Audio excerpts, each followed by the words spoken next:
Le 21 mars 1991, 90 soldats de l'armée sénégalaise participant à l'opération Tempête du désert dans le cadre de la guerre du Golfe perdaient la vie dans le crash de l'appareil qui les ramenait de la Mecque vers leur base en Arabie Saoudite.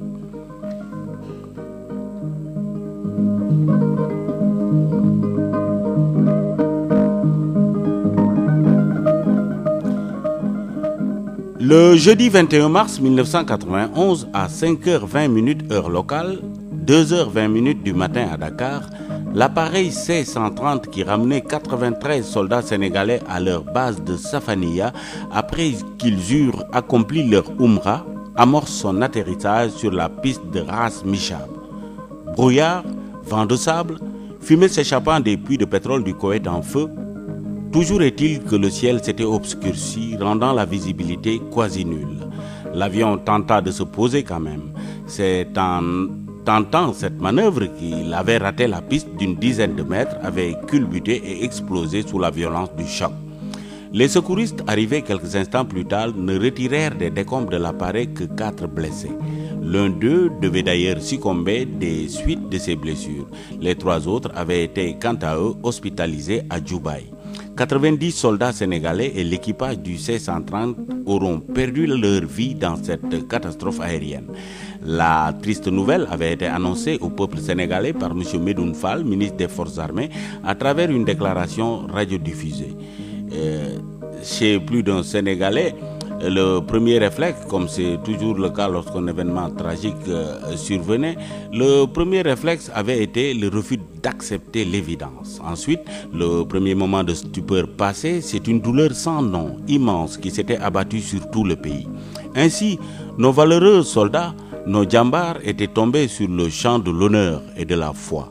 Rappelons que nos djambars participaient à l'opération Tempête du désert pour la restauration du droit et de la liberté au Koweït envahi par les forces armées irakiennes.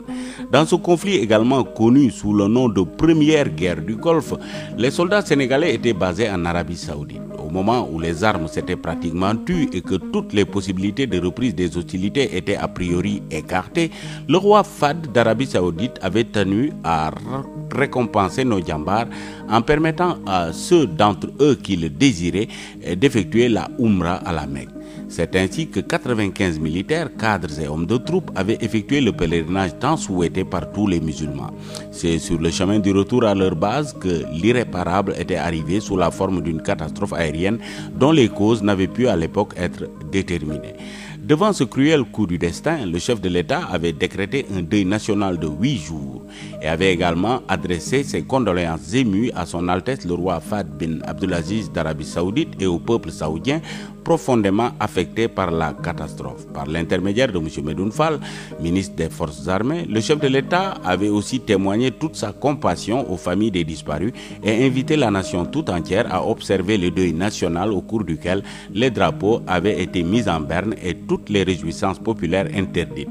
Nos valeureux djambars, martyrs de la liberté et de la foi, avaient été inhumés le lendemain du drame 22 mars dans l'après-midi au cimetière de Nairiya au sud de Dahran en Arabie Saoudite.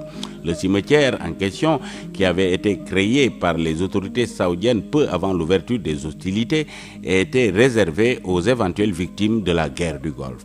L'enterrement des djambars avait eu lieu en présence de M. Medoune Fall, ministre des Forces armées, qu'accompagnait une forte délégation officielle. Au même moment, le Sénégal tout entier se recueillait. Drapeaux en berne, bars, cinéma et autres lieux de distraction fermés.